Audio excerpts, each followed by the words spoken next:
চলবে। গোবিন্দ যখন গোষ্ঠে গিয়েছিলেন, গোবিন্দের সঙ্গে গোষ্ঠে গিয়েছিলেন রাখালগড়। আর অট্টালিকা উপরে থাকি শ্রীমতী রাধারানী দেখে মনে মনে বলেছিলেন, গোবিন্দ, আমি যদি পুরুষ হয়ে জন্ম নিতাম তাহলে আমি তোমার সাথে রাখাল সেজে গোষ্ঠে যেতাম। তখন গোবিন্দ অন্তর্যামী বুঝতে পেরে বলেছিলেন, রাধে গো, তুমি যখন রাখাল সেজে আমার সাথে দেখা করতে চাও, আমি তোমায় আশীর্বাদই করিলাম, আজকে পূর্ব দিগন্তের সূর্য পশ্চিমে হেলে পড়ার আগে তুমি রাখাল বেশে সুবল বেশে আমার সাথে রাধাখণ্ডে তুমি মিলিত হবে। তবে মা, সেই লীলা আস্বাদন করার আগে আমরা আগে গৌর লীলা আস্বাদন করব, তারপরে আমরা বৃন্দাবন লীলা আস্বাদন করব।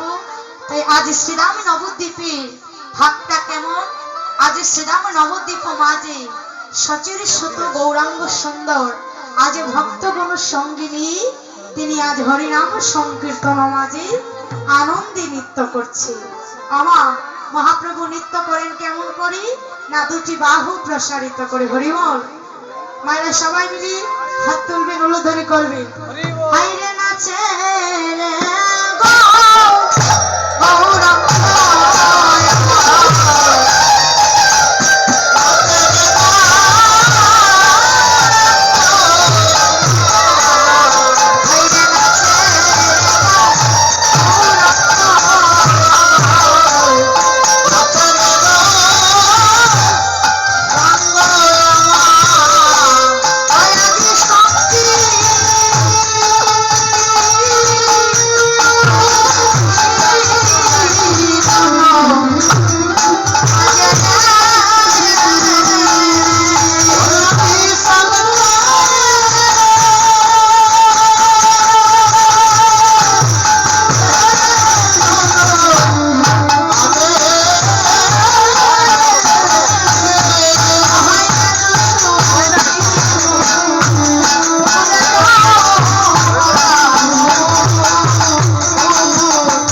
আস্বাদন করব। সবাই মিলে উলুধ্বনি, মায়েরা সবাই মিলে করতালি করবে।